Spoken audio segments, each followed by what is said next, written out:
English vocabulary, okay? Have you ever faced a situation where you're having a conversation in English, but your mind just gets blocked?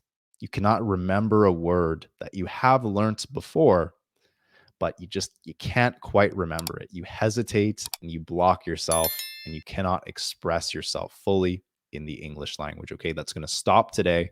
I'm going to give you 6 tips to improve your English vocabulary, but more importantly, so that you can remember and retain the English vocabulary words that you learn. Now, the first tip is you need to read something every single day, even if it's minimal. Read something every single day. Okay. The first benefit of this is it's going to improve your overall command for the English language. Okay. So, what do I mean by this? In the English language, we have words that are called homonyms. Okay. An easy example of this would be the word to, as in me too, and the number two. It sounds exactly the same, but they have different meanings. You're going to be able to improve your overall command for words and homonyms like these as you read something every day in the English language. Okay. The second benefit would be it's going to help you understand context. By reading, you're going to understand smaller and more nuanced words that we use as native English speakers. An example would be the word fire. When you say the word fire, the basic meaning is something that is hot, like a flame, something that is on fire. However, native English speakers can use the word fire as an informal or slang term. For example, this shirt is fire. That means this shirt looks good. Small things like that. By reading, you're going to be able to have a much better understanding for context in the English language. And the third benefit is you will learn new words every single day. Okay. You'll learn new words every day. This is ultimately going to improve your passive vocabulary and your active vocabulary. Now, your passive vocabulary, these are words that you can understand, but you don't really use them when you speak. Your active vocabulary, these are words that you actually use when you speak. It's important that you improve both of these if you want to become an advanced speaker in English. And an easy way to improve both of them is simply by reading something every single day. Now, the main downside with reading would be that if there isn't an audio visual experience, this will not help improve your listening skills, unfortunately.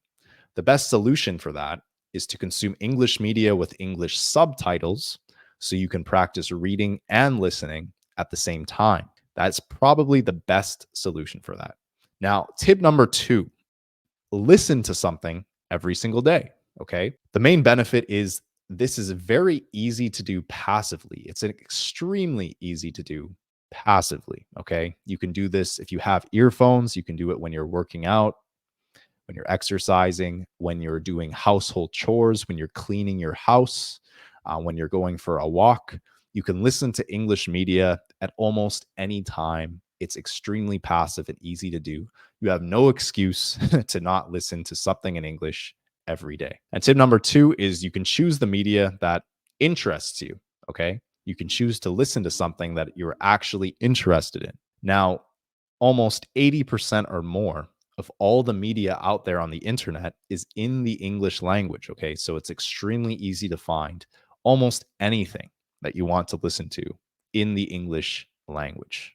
And the third benefit is you're really going to expose your ears to a variety of different accents of English. Okay. Because realistically, when you go to any big city, especially in English speaking countries, let's take London in England or New York City in New York in the United States of America, you're going to come across a lot of different people who speak English with different accents and with different dialects. So, for example, in New York City, you might come across someone who speaks English with an Indian accent.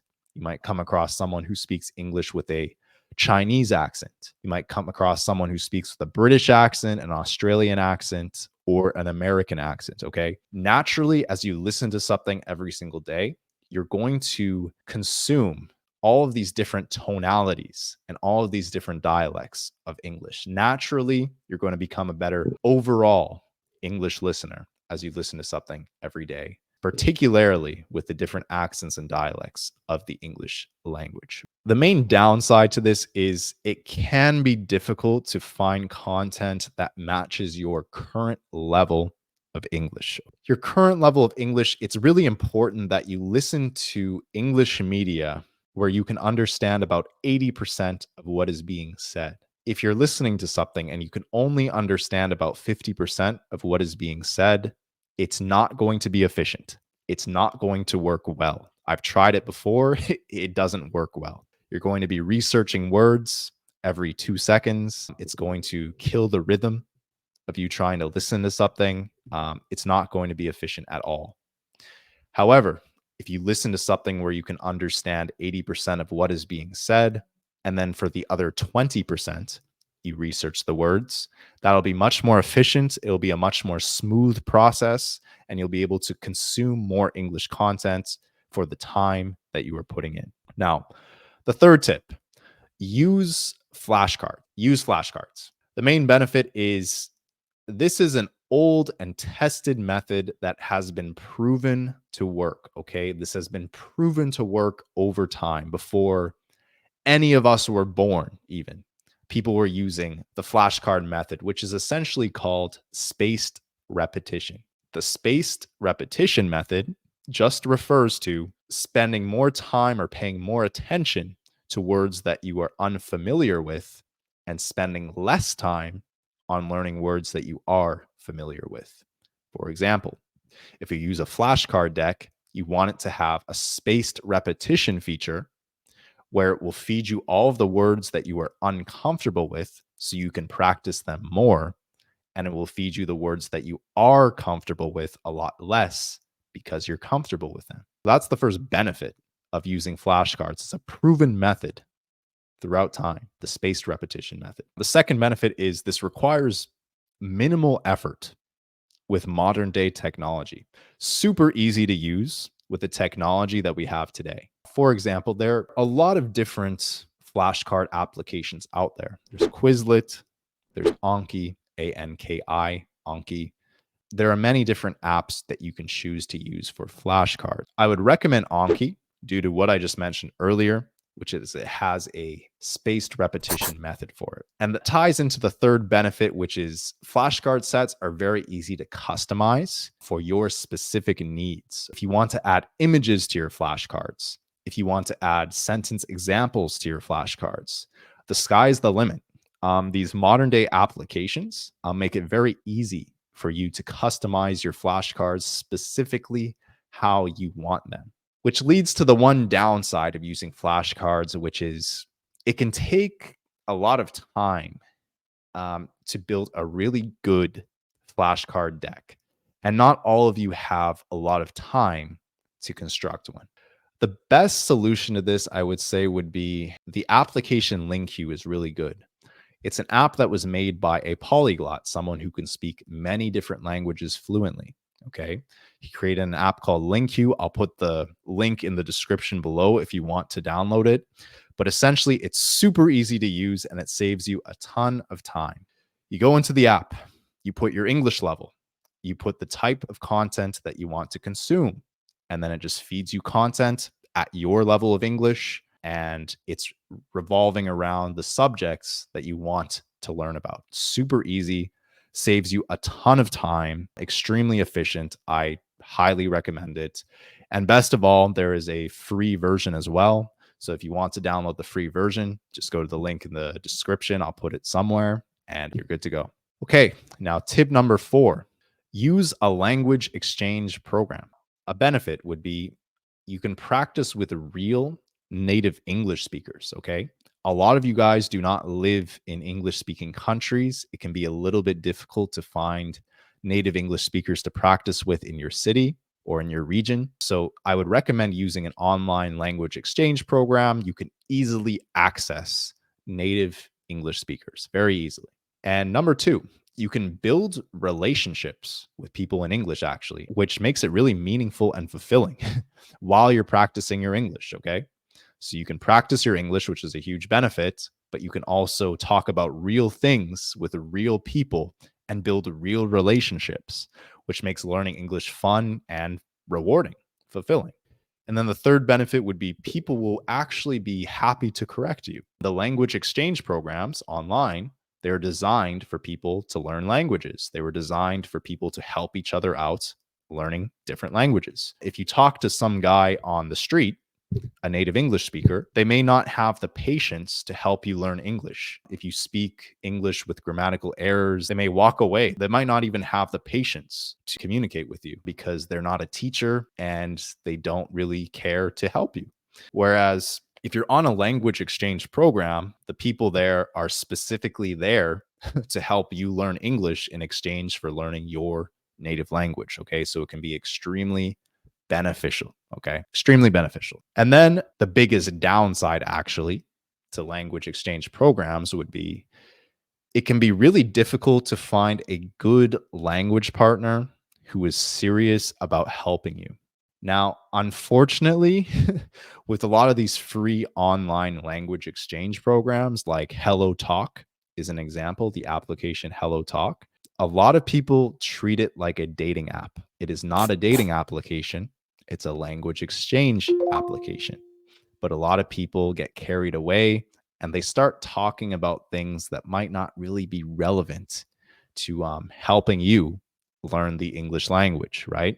So the biggest downside is you may need to message a lot of different people, like 20, 40, 60, 100 different people until you come across a few people who are really serious about helping you learn English. You may need to have the patience to message a lot of people before you come across someone who is actually serious, unfortunately. Okay. Tip number 5, use English vocabulary pages on social media. The first benefit is social media posts are meant to be engaging and fun. Okay. They're specifically designed to be engaging and fun. Okay. So when you're scrolling through Instagram, this is going to make learning English a lot easier because there is some comedy to it. It's a little bit fun. On our Instagram page, Arc English, we try to make our posts as fun as possible while teaching you new English vocabulary words. So there's that. The second benefit is it keeps your brain active every day. If you're somebody like me who uses social media every single day, then it's going to keep your brain extremely active if you're constantly scrolling through Instagram and your feed is mainly geared around learning the English language. Everything you're scrolling through on your feed is about learning English. You're 100% going to learn something new every single day, which leads to the third benefit, which is there's a large selection of content on social media. You can hand pick your favorite English instructors on social media, and you can fill your feed with their content. It's all up to you, but this will definitely be beneficial for your learning, especially with learning new vocabulary on a daily basis. And now, the main downside with using vocabulary pages on social media would be that sometimes it's hard to determine which content is useful and credible for you versus which content is a waste of your time. Sometimes on social media, you may come across a creator who maybe English is not their first language, or maybe they're not fully fluent yet in English. And then some of the expressions that they feed you are never used by native English speakers, very rarely used. They're not relevant. Maybe they're outdated. Nobody uses them anymore. Or maybe they'll feed you some words or expressions that are just wrong. Maybe they're spelt wrong, they're pronounced wrong, they're not used correctly in the right context. Sometimes you may come across some errors like these. It's normal. Humans make mistakes, but you do need to be careful about who you're consuming content from, for sure. And now, tip number 6, the last tip is use vocabulary apps. Use English vocabulary application. The first reason why you should do this is because they're designed to save you time.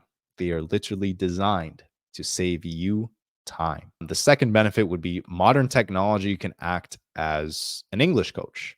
On lots of these applications, you can actually text and speak with an AI robot, an artificial intelligence robot, and you can have conversations in English with them. This is good if you want to get better at having basic conversations, like ordering food at a restaurant.